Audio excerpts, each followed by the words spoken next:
Welcome to Around the Sun. I'm your host, Keith Gill, Commissioner of the Sun Belt Conference. We're grateful you've joined us and hope you'll return often as we share stories from around the Sun Belt Conference.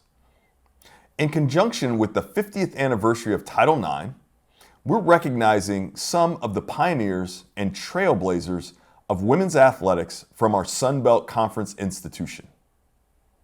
Today, our special guest is Michelle Hall Rhodes, who played softball at Coastal Carolina from 1990 to 1993.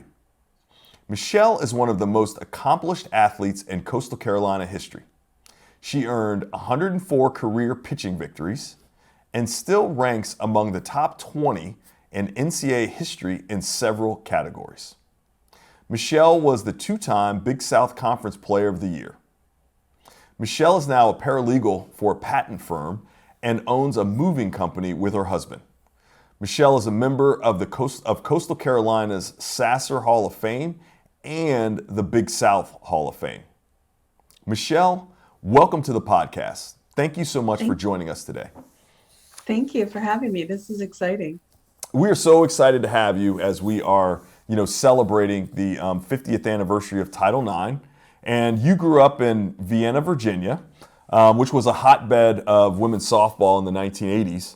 Talk a little about how you first got involved playing softball.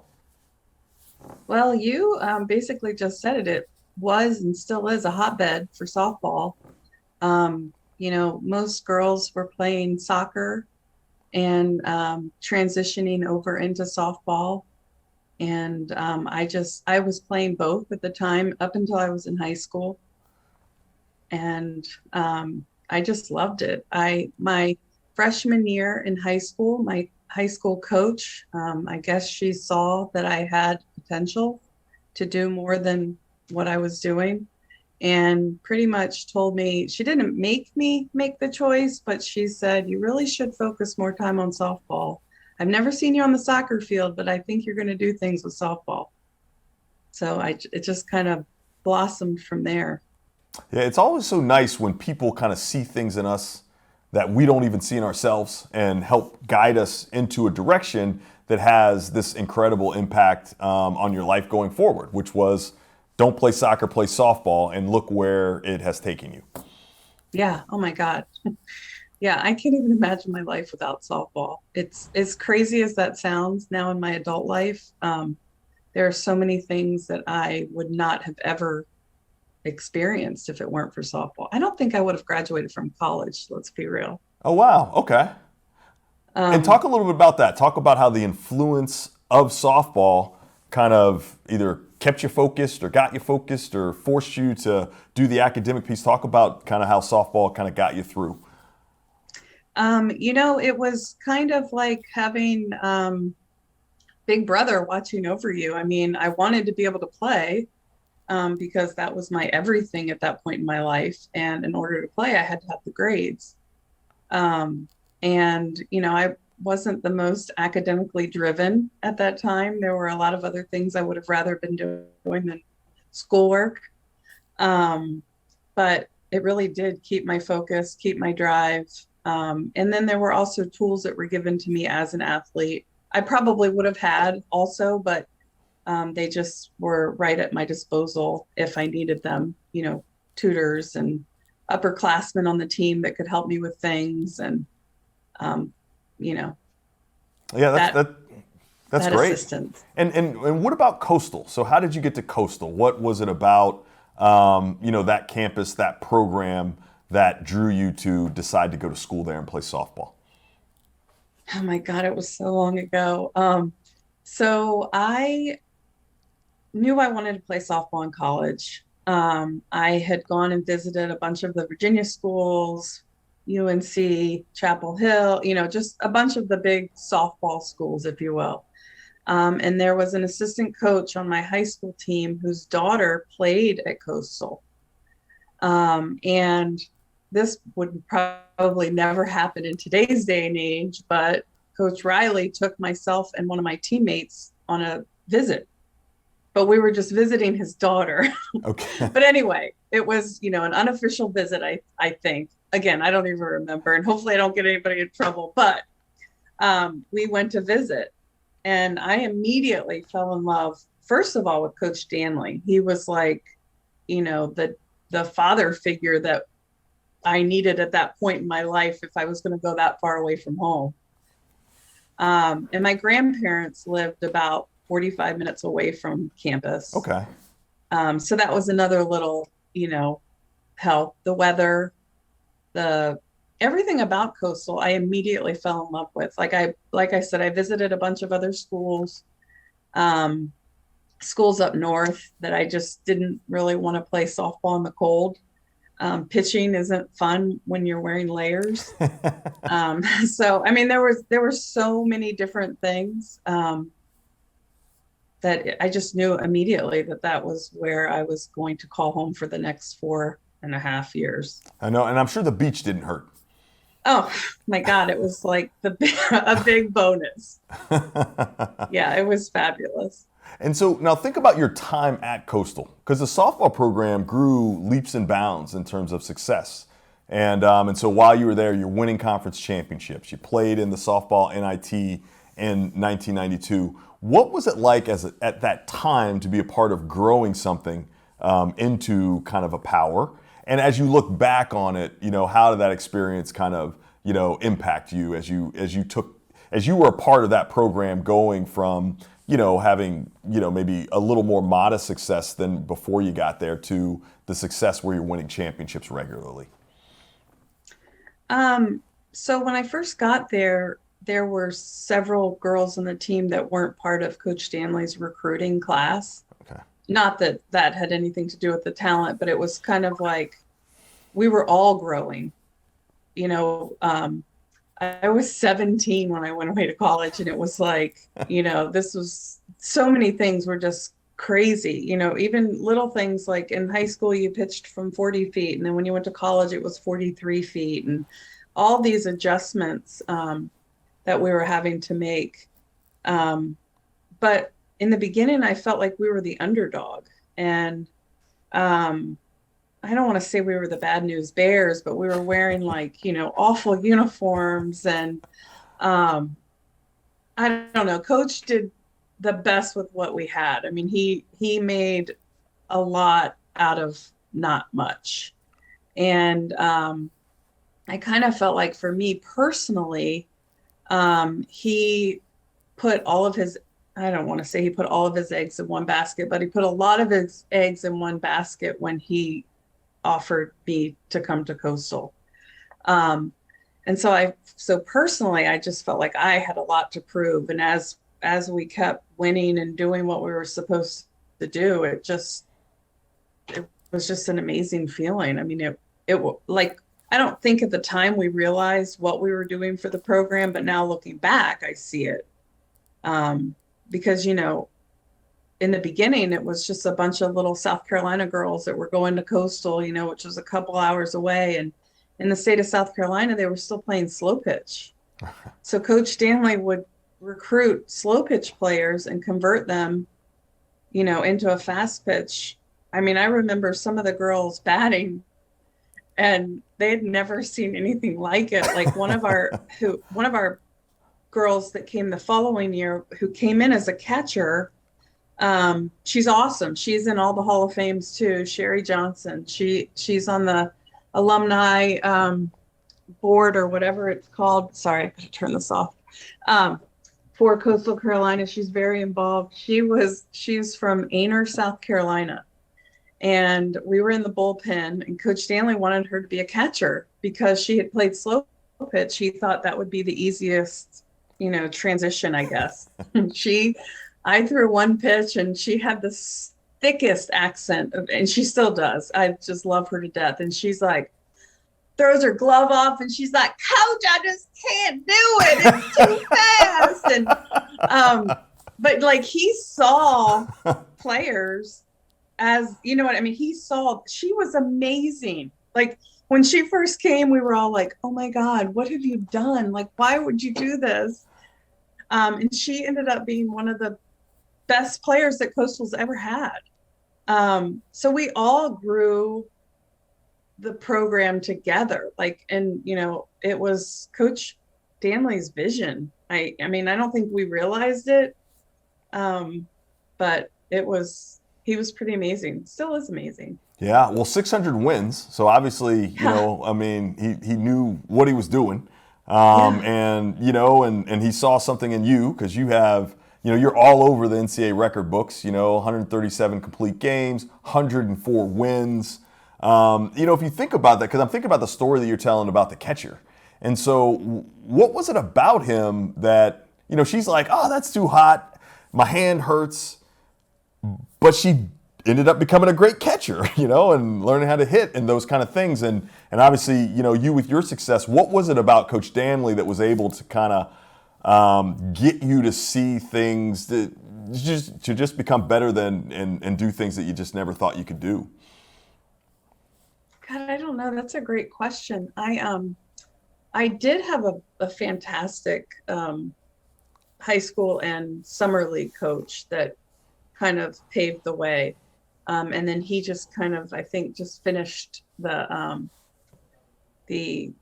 don't know, end product. I don't know what you would say, but he played softball. He coached men's baseball. I remember one of the things that he used to say to us that, the difference between coaching men and women, guys can be in an argument with their roommates and beat the crap out of each other and then get back on the field and be like, hey, nice play, buddy.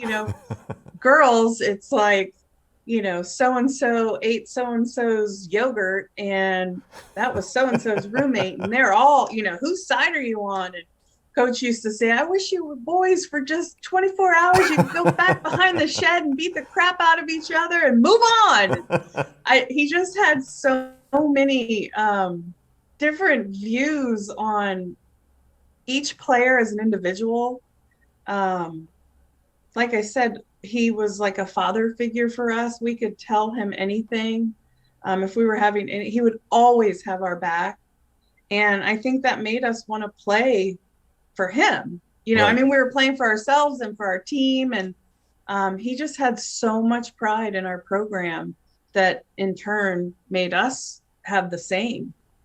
So I don't really know what I don't think I really answered your question, but I don't know. Yeah, no, I get it though. I mean, it's kind of it's just part of a process. It's why coaches are coaches, and Yeah. they just can draw things out of you, get you headed on a direction that you don't even know how they did it, how it happened. You just end up, in kind of a different place. Yeah. And so that leads me to another question just about softball in terms of obviously what softball was college at the college level in the 90s when you played, and when you watch it now, when you watch the College World Series, you see the packed stadiums. How does that make you feel? Just the growth of the sport, where it's come and where it's headed? Where it's come, I think I'm in amazement when I turn on ESPN and I see softball like back to back to back to back. Um, how does it make me feel? I think I would be lying if I said that I wasn't a teeny bit envious. Yeah. Um, down to like each girl having her own bat and, like stupid little materialistic things. I mean, we all shared the same bat. We had like a 32, a 33, a 34 TPS, and we thought we were the, what.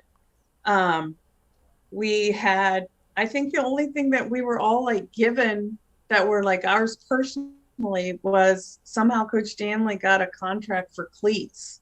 And we all wore the same cleats and we thought we were the coolest things ever. But like seeing what it's done for so many girls and so many women, when I'm watching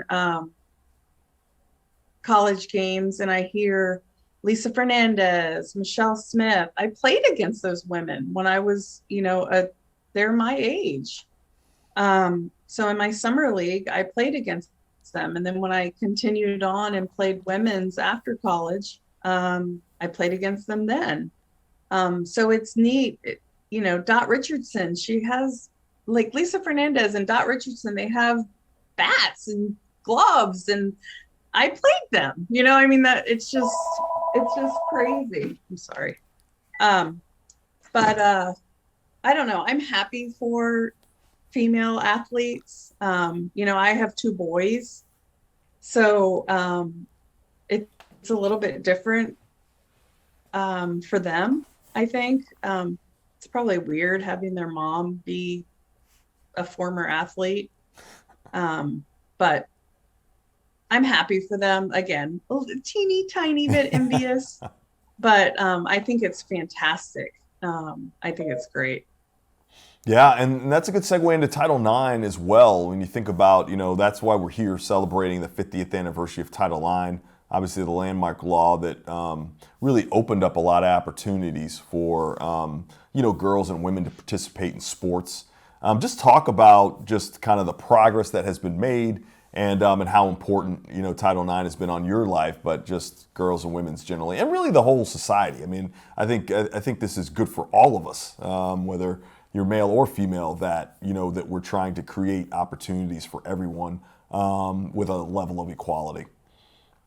Yeah, it's funny when Sean first contacted me asking if I'd be willing to do this, and he told me that Title IX, this was the 50th year. I thought it was, oh my God, Michelle just turned 50. That's why we want her to do this. But all jokes aside, I